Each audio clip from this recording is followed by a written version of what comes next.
My name is Fernando. I think a lot of you have already may have been in the CNU for many years now. And I'm going to talk to you a little bit about what I consider kind of a new direction for our fledgling organization of CNU Latino, which is to talk about the DNA that we embody in our cultural experience and, in fact, in our physical experience. Abraham, Marcelo, myself, and others who live in Latin America can bring to CNU. If you think about where many of the principles that we espouse of walkability, of plazas with market area around them, the narrow streets, all of these elements were well underway in Europe before they came to the Americas. In fact, you can go many places in the Americas, and if you didn't know it, if you didn't hear people talking, you might think you were in France or Italy or Spain or somewhere else, or thinking of Europe. That DNA that came from Europe by means of the Spanish, through the laws of the Andes, which was a fiat by law. You had to plan the cities this way. You had to plan the cities with narrow streets, narrow shaded streets. You had to plan the cities with markets distributed around the city, usually quarters of the city. They imposed a grid system. There was the concept of walkability only because that was the main means of transportation. So you had the mixed use element simply because, you had to be able to walk there. In order to walk there, you had a certain distance. Here we talk about 5 minutes. I would challenge any of you to keep up with a person from Buenos Aires. If you tell them just walk 5 minutes, that would be a silly walk. An hour, that's long. So this Latin urbanism that came to the Americas was in turn informed by 800 years of Islamic rule. In fact, we have Arab or urbanism. All those principles come from those 800 years of Islamic rule. The plaza is a central aspect of this. And if you notice in Europe, a lot of the plazas are quite large. The plaza is the ideal walkable environment. Why? Because it doesn't have paths. You can walk from one place to another using the shortest distance diagonally. Right? You're sitting in one of these places and you want to get over to where they're having the coffee where the umbrellas are. How do you get there? You don't walk all the way around following the sidewalk. You walk straight across the plaza. Signet, who studied the movements of people across the plaza, said you never put something in the center of the plaza because that interrupts those diagonal lines. You put it on the side, and if you want to get there, there's an obstacle you just walk around it. Where is this place? Can anybody identify where this is?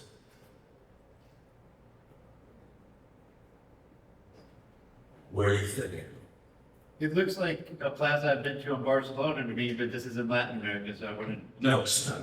This is Brussels in Belgium. Oh, okay. My point here is that it's not just Spain, it's not just Latin America where you see this. You'll see it in Italy, you see it in France, you see it in Belgium. This is the Latin roots of a lot of what we immersed in urbanism, and it comes from that Islamic past. Now, what was this system imposed upon when we got to Latin America? Because in Latin America, something else happens. Well, in Latin America, you will find many cities that look a lot like Europe. There's another element in Latin America. That's what were these cities built on top of. And they were built on top of existing civilizations.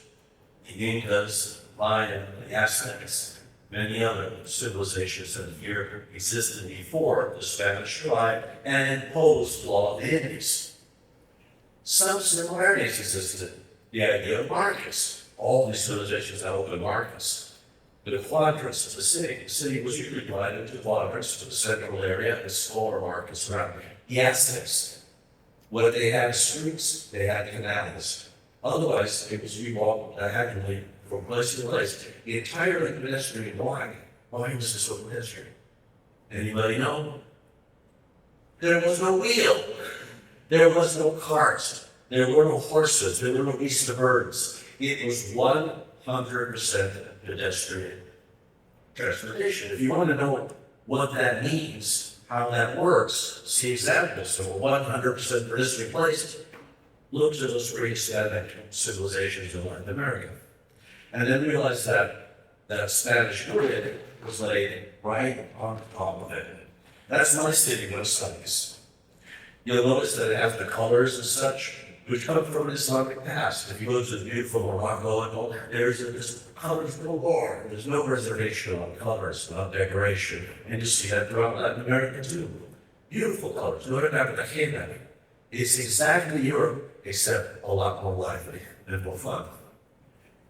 My city website is an entirely pedestrian city. We never had a car. Until coming to the United States, nobody in my family had ever driven. And it was not because we were poor. We were very middle class. Both my parents were doctors. They earned good salaries. We had nice apartments. We had a house in the country. We were not poor. We didn't have a car because there was absolutely no need for it. One of my relatives had a car, a Fiat.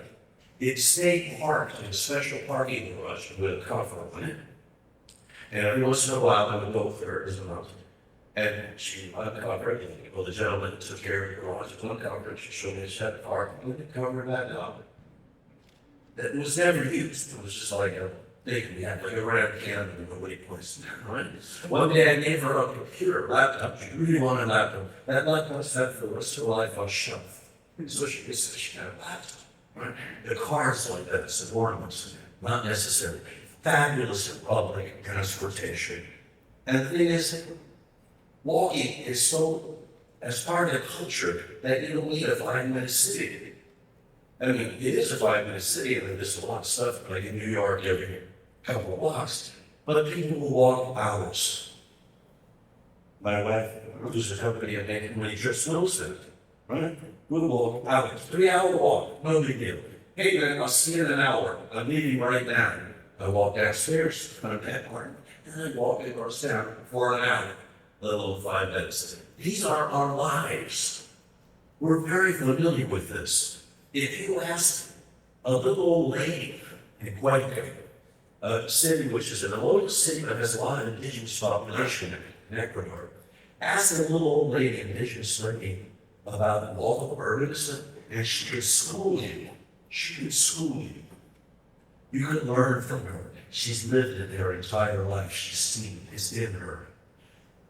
When you talk to Latin Americans about local urbanism, it's a little bit like you going and teaching a Cuban how to dance. You can't. Like Cubans dancing since they were able to walk. So the idea that I'm trying to project here is that there's a lot that CNU can learn from CNU Latino in terms of our experience with these things and comfort with it. This mestizaje, what is a mestizo? Mestizo is mixed, right? And it usually applies to mixed race, Spanish, Indian, or black and white mulatto, right? Creole, what are Creoles? Creoles are people from Europe that are bloodlines are all European, born in the immigrants. That's Creole. Creole. I'm a Creole. My bloodlines are primarily Spanish. 99% of them in the age. My wife, she's mestiza.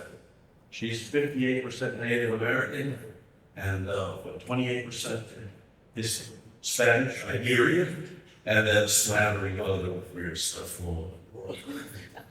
So she's mestiza, I'm Creole. The mestizaje is that blend of European and Native, and that's what's happened in Latin America in urbanism.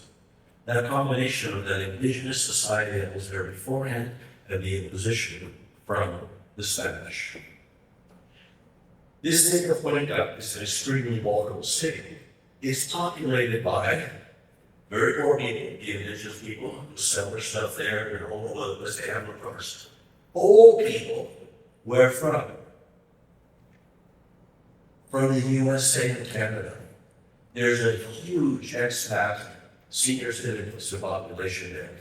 In Ecuador, people said yes, the original countries of Ecuador were dying because they retired there and ended up in a very nice nursing facility with nice people and good food.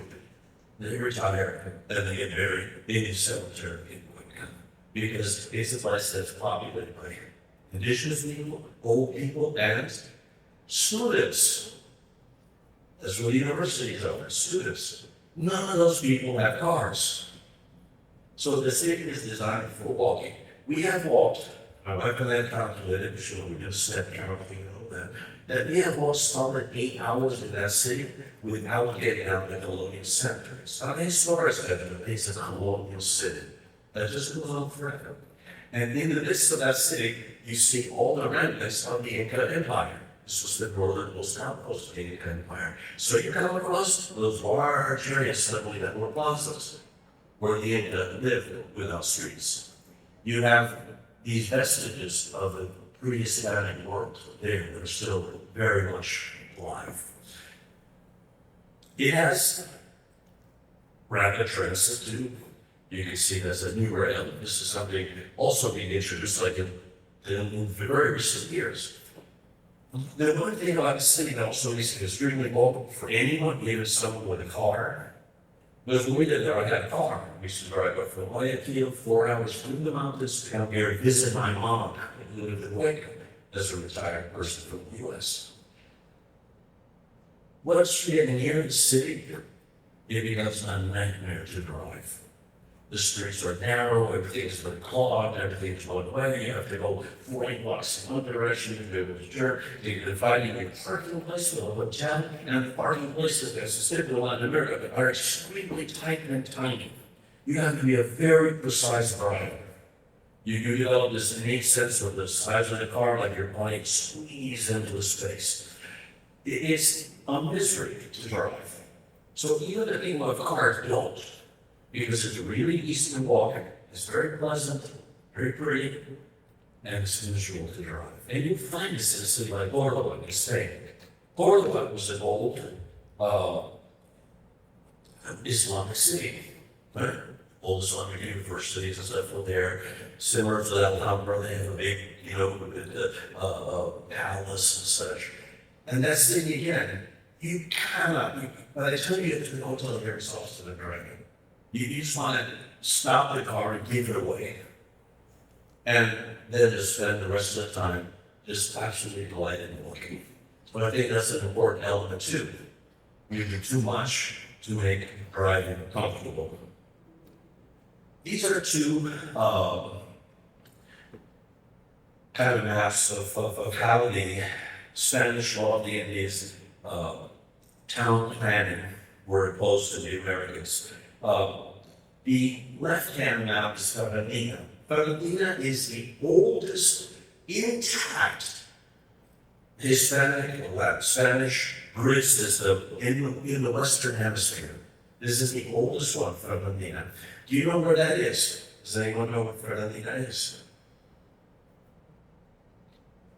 The oldest intact Spanish grid system, Fernandina. Nobody knows it. It's in Florida. Thank you, you almost said it. This is Florida. Go there to visit it. On the right-hand side is what happened in Lima when the Spanish imposed their system upon what was a collection of indigenous developments or small villages, cities, and such. And what happened there was they didn't impose the system, it was order and power in the Spanish way. But there was preserved a lot of the old, say, farm to market roads that brought groceries in, that brought food, that brought people from the countryside to work. Many of the canals remain. And so it becomes kind of a jumble. And from place to place, you'll find archaeological ruins, old temples, things that harken back to what was there before. And this is kind of throughout Latin America what you have. It's this mestizaje. More Spanish, more European, but also this undercurrent, although it was the original and only 100% walkable cities on Earth, because everywhere else they had camels, horses, beasts of burdens, things they could ride, carts, Rome, all that. They were all based on transportation on wheels or based on animals. You see the Native Americans in the United States riding horses and stuff. But that came later. That came after the Europeans. They didn't do that before. They won't. The slide on the left-hand side is Mexico City. Mexico City is the best example of the Spanish really imposed on the Americans. Why? Because they built it atop the Aztec city. They built it on top of the Aztec city. They took the stones of the old temple, or the big temple, to construct the cathedral. And here's the cathedral, and there's the remnants, or the archaeological remnants of the temple. Why? Because it was a short distance to carry those big stones. And what is now the presidential palace was Montezuma's house. You can tour it, you know. So it is completely, many of the streets, like the one you're looking at, those were canals. Now they're paved over, but those were canals that connected the Chiapas to the farming to the center of the city. There's a great architectural understructure in Mexico City that should be preserved, but it's not. I'm organizing a trip for the National Town Builders Association, National Town Builders Association, many of you know it's related to CNU. Say that the Hill is kind of the architectural arm of CNU, the town builders are the developers of the new urbanism. I'm organizing a trip to Mexico. I've been contacting my Mexican colleagues. Guess what one of them writes to me? You are coming from an advanced country, what the heck are you going to find here? You know? So now there's a reversal. It has to do with a reversal sense of lack of status, of inferiority complex. We know what we're doing now? We're doing what's on the right. All the new suburbs in Latin America are crappy. Worse than the suburbs in the United States. We have imported the worst ideas from the north and are now imposing them on what should have been an exemplary form of urbanism that is native and natural to all of us. So we hope to reverse that in Latin America, and we hope to help participate in a much higher way in the development of the new urban theory, if you will. Thank you very much.